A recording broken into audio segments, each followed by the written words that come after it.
जय हिंद साथियों, कैसे हैं? आशा करते हैं आप लोग अच्छे होंगे। आइए आज फिर हम जो चैप्टर हम लोग पढ़ रहे थे अपशिष्ट जल की कहानी, उसी का आगे का पार्ट लेकर हाजिर है। तो बने रहिए हमारे साथ हमारे इस वीडियो में। और जो भी व्यक्ति नए हैं वो हमारे चैनल SSP घट हो एडुकेशन को सब्सक्राइब कर लेंगे और हमारे साथ बने रहेंगे। हम इसी तरह के वीडियो लेकर हाजिर रहेंगे। तो कल हमने पढ़ा था अपशिष्ट जल के कहानी कैसे कैसे आया था।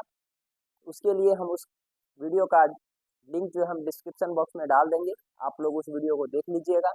चलते हैं आगे। आज का टॉपिक है जल शोधन एक घटनापूर्ण यात्रा।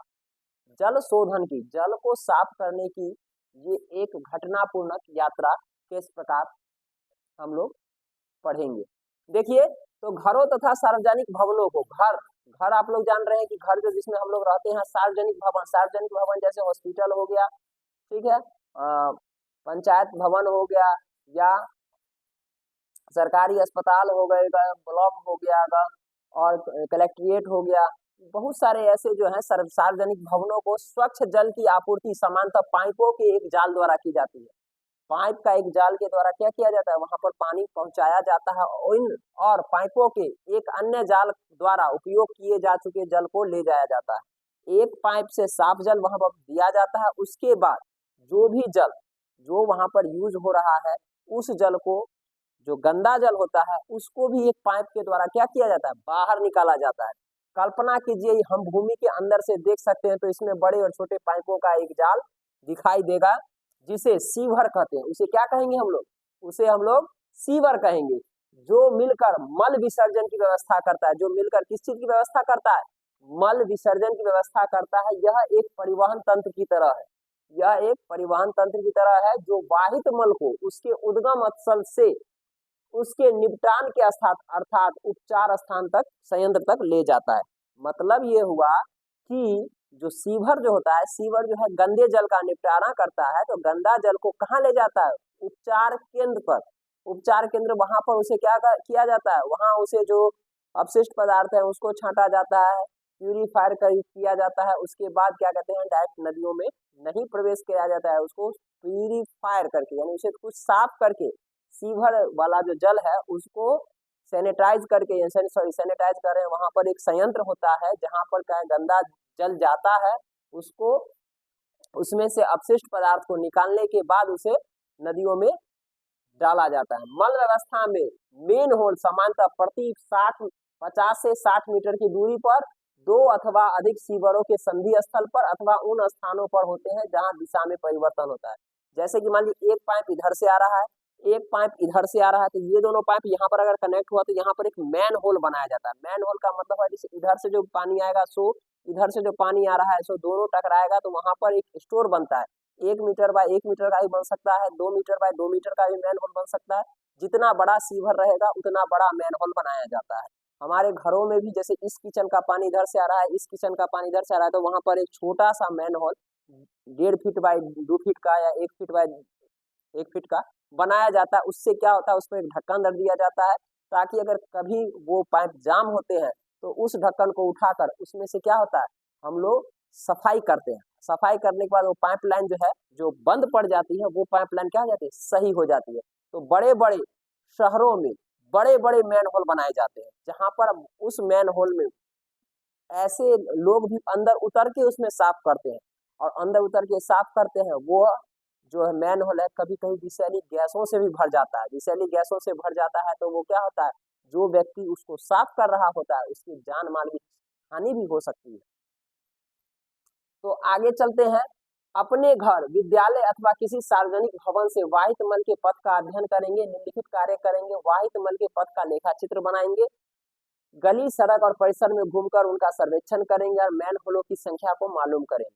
ठीक है, किसी खुले नाले के इर्द गिर्द और उसके जल में कौन से जीव सजीव पनप रहे हैं, जैसे छोटे छोटे फतिंगे पनप रहे हैं या छोटे छोटे मच्छर पनप रहे हैं, उनके बारे में हम सूची तैयार करेंगे। यदि अपने घर के आसपास मल जल निकास व्यवस्था तंत्र न हो तो यह मालूम कीजिए कि वाहित जल का निपटान कैसे होता है, जो गंदगी का जल आता है उसे कैसे निपटाया जाता है। अब चलिए हम लोग आगे पढ़ना है प्रदूषित जल का उपचार। जो भी जल प्रदूषित होता है उस जल का क्या उपचार होगा। तो क्रियाकलाप 3.4 से आपको उन प्रक्रमों को समझने में आसानी होगी जो वाहित जल संचार संयंत्र में संपादित होते हैं।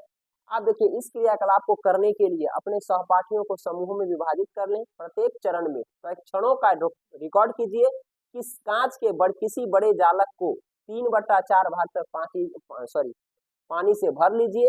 इसमें कुछ घास के तिनके और संतरे के छिलके जैसे कार्बनिक अपशिष्ट मात्रा में अपमार्जक स्याही अथवा किसी रंग की कुछ बूंदे मिला लेंगे। कुछ बूंदे क्या करेंगे, मिलाएंगे। जार में ढक्कन लगाकर उसे अच्छी तरह हिलाएंगे और मिश्रण को 2 दिन तक धूप में रहने देंगे। कितने दिन तक? 2 दिन तक उस मिश्रण को धूप में रखेंगे। 2 दिन के बाद मिश्रण को फिर से हिलाएंगे और इसकी अल्प मात्रा नमूने के तौर पर किसी परख नली में डालेंगे। इस परख नली में उपचार से पहले नमूना 1 की चीट लगाकर इसे नामांकित करेंगे। मिश्रण की गंध कैसी लगती है? मिश्रण की गंध क्या होगी? बहुत बदबूदार होगी। कांच के जार में शेष बचे मिश्रण में जल जीवशाला के वातृत्व से कई घंटों तक वायु में बुलबुले गुजारेंगे। उसमें से क्या करेंगे, थोड़ा सा बुलबुला गुजारेंगे। वातित को रात भर जुड़ा रहने देंगे ताकि मिश्रण कुछ घंटों तक वातन हो सके। वातन का मतलब होता है उससे होकर वायु को प्रवाह कर देंगे। वायु को प्रवाह कराएंगे तो क्या होगा, यदि आपके पास वातित नहीं है तो यांत्रिक मिक्लोड या मिक्सर का उपयोग करें। मिक्सर का मतलब उसको एकदम क्या करेंगे, मिक्सर को जैसे कि नहीं है तो उसको एक अच्छे समझ लीजिए कि घाट देना। घाटने का मतलब हो गया कि उसमें लकड़ी डालेंगे, लकड़ी डाल के अच्छा से चला देंगे। उससे क्या होगा, जहां जहां जैसे कि जैसे चलाते हैं तो कहीं पर खाली होगा, कहीं पर पानी जाएगा तो उसमें क्या होगा, हवा का प्रवेश हो जाएगा। आपको अनेक बार विलोडित करना पड़ सकता है। अगले दिन वातन प्रक्रम में कुछ घंटों तक हो जाए तो इस अन्य प्रक्रली में दूसरा नमूना डाल देंगे। वातन के बाद नमूना 2 को के रूप में नामांकित कर लीजिए। फिल्टर के पत्र के एक टुकड़े को मोड़कर शंक्वाकार बना लीजिए। इस फिल्टर पत्र को स्वच्छ पानी से गीला करेंगे। फिल्टर आता है उस फिल्टर को शंक्वाकार टोपी के जैसे आकार का बना लेंगे और उस पे शंकु पर कीप लगा देंगे। फिर शंकु को कीप में लगा देंगे, कीप के स्टैंड पर लगाएंगे जैसा कि आप कक्षा 6 में पढ़े हैं। कीप में पहले से बालू, महीन बंजरी और अंत में मध्यम साइज की बंजरी की परतें बिछाएंगे, जिसका चित्र हम आपको अभी दिखा रहे हैं। देखिए इस प्रकार का एक क्या करेंगे, गिलास लेंगे, उसमें एक कीप डालेंगे, उसमें एक शंक्वाकार क्या डालेंगे, जो छन्ना पात्र था या फिल्टर वाला जो कागज था उसको डाले हैं। अब देखिए उसमें डाला क्या क्या गया है, उसमें डाला क्या क्या गया है, बालू, महीन बजरी, मध्यम साइज की बजरी और की परतें। और क्या कहते हैं, फिल्टर पत्र का उपयोग नहीं करते, लेकिन बालू के फिल्टर की मोटाई कई मीटर तक होती है। बचे हुए वातित द्रव को फिल्टर करके बीकरों में भर दीजिए। द्रव को फिल्टर के बाहर गिरने मत दीजिए। द्रव को क्या है, फिल्टर से बाहर गिरने नहीं देना है, यानी सावधानी पूर्वक कार्य करना है। अगर सावधानी पूर्वक नहीं कर पाएंगे तो क्या होगा, हमारा हाथ गंदा हो जाएगा, आसपास का जो भी है वहां गंदगी फैल जाएगी। और एक तो वो घोटा हुआ है, और घोटा हुआ है तो कितना बदबूदार होगा आप लोग अंदाजा कर सकते हैं क्या। यदि फिल्टर किया हुआ द्रव अच्छे से स्वच्छ ना हो तब तक इसे फिल्टर करते रहिए जब तक ये आपको स्वच्छ जल नहीं निकल जाता। अब देखिएगा ये इस प्रकार से ये धीरे धीरे करके बूंदे बूंद करके टपकते रहेगा। टपकते टपकते क्या बनेगा, फिल्टर जल प्राप्त होगा।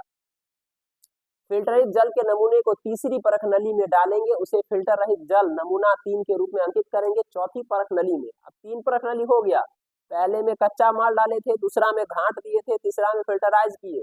अब चौथी परख नली में फिल्टरित जल का एक अन्य नमूना लेंगे, इसमें क्लोरीन की गोली डालेंगे। क्लोरीन की गोली जो होता है वो क्या होता है, वह जो है पानी को शुद्ध करने के लिए डाला जाता है। थोड़ा क्लोरीन का एक टुकड़ा मिलाएंगे, इसे अच्छी तरह से मिलाएंगे जब तक कि जल क्या होगा, साफ न हो। जब तक जल क्या हो, साफ नहीं हो।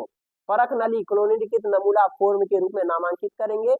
सभी परख नलियों के नमूनों को ध्यान पूर्वक अवलोकन करेंगे। सभी जो परख नली का जो नमूने हैं उनका हम लोग ध्यान पूर्वक अवलोकन करेंगे, इन्हें चखिए मत। एक बात ध्यान रखिएगा, अगर आप लोग ये प्रयोग कर रहे हैं तो इसको चखना नहीं है। हो सकता है वो क्या कहते हैं जहरीला पानी हो या कैसा भी हो, क्योंकि हम लोग तो उसे गंदगी से साफ कर रहे हैं ना, केवल उसकी गंध सूंघना है। क्या करना है? केवल उसका गंध सूंघना है। अब निम्नलिखित प्रश्नों के उत्तर दीजिए। वातन के बाद द्रव में रंग रूप में आपको क्या परिवर्तन दिखाई दे रहे हैं? क्या वातन से द्रव की गंध बदली है? वाकई में बदल जाती है। बालू के फिल्टर द्वारा किस प्रकार की अशुद्धियां, बालू के फिल्टर के द्वारा जो छोटी छोटी अशुद्धियां होती हैं जो उसमें जाके फंस जाती है। क्या क्लोरीन से दूषित जल का रंग लुप्त हो गया था? हाँ। क्या क्लोरीन आसानी से अपनी कोई गंध देती है? क्या ये अपशिष्ट जल की गंध अधिक और रुचिकर होती है? तो ये आपको करना पड़ेगा। आप लोग देखिए, सॉरी, अब है अपशिष्ट जल उपचार संयंत्र। अपशिष्ट जल उपचार संयंत्र को हम लोग कैसे देखेंगे? तो अपशिष्ट जल उपचार में भौतिक और रासायनिक जैविक प्रक्रम सम्मिलित होते हैं। कौन कौन से प्रक्रम सम्मिलित होते हैं? भौतिक, रासायनिक और जैविक द्रव्य को पृथक करने में सहायता होती है। सर्वप्रथम अपशिष्ट जल को ऊर्ध्वाधर, ऊर्ध्वाधर का मतलब खड़ी लगी छड़ों के बने सनाका छलने से गुजारा जाता है। देखिए यहाँ पर देख रहे होंगे, आप लोगों को नजर आ रहा होगा कि ये इस फिगर को हम थोड़ा सा बड़ा कर देते हैं, देखिएगा तब तक। हाँ, ये जो बड़ा बड़ा लठ जैसा नजर आ रहा है सीधा सीधा, इस पर क्या किया जाता है? अपशिष्ट, सर्वप्रथम अपशिष्ट को ऊर्ध्वाधर लगी छड़ों के सलाका के छलने के बाद इसकी से गुजारा जाता है। इससे अपशिष्ट जल में उपस्थित कपड़ों के टुकड़े, जो बड़ा बड़ा कपड़ा होता है, उस कपड़े का टुकड़ा, डब्बा, डंडियां, प्लास्टिक के पैकेट, नैपकिन आदि बड़े साइज के संदूषक अलग हो जाते हैं। अब वाहित जल को ग्रीट या बालू से अलग करने की टंकी में ले जाया जाता है। इस टंकी में अपशिष्ट जल को कम प्रवाह से छोड़ा जाता है। कम प्रवाह का मतलब धीरे धीरे, तेजी से नहीं। तेजी से छाड़ेंगे तो क्या होगा? वो ढंग से छना नहीं पाएगा। तो प्रवाह में जोड़ा जाता है, जिससे उसमें उपस्थित बालू, ग्रींट और कंकड़ पत्थर उसकी पेंदी में बैठ जाते हैं। उसकी क्या होती है? पेंदी में बैठ जाते हैं। आगे देखिए, फिर जल को एक बड़ी सी टंकी में ले जाया जाता है, जिसका पेंदा मध्य भाग की ओर ढलान वाला होता है। जल की इस टंकी में कई घंटों तक रखा जाता है, जिसे मल जैसे ठोस उसकी तली के मध्य में बैठ जाता है। जो मल जैसा गंदगी वाला होता है वो उसकी तली में बैठ जाता है। इन अशुद्धियों को खुरच कर क्या किया जाता है? बाहर निकाल दिया जाता है। यह क्या होते हैं? आमपक या स्लज होते हैं। ये क्या होते हैं? स्लज होते हैं। स्लज का मतलब क्या? गंदगी होती है। ठीक है, तो आज के वीडियो में इतना ही। फिर हम लोग मिलते हैं कल, और फिर हम इसके आगे का पार्ट आप लोगों को लेकर आएंगे। तब तक के लिए जय हिंद, जय भारत।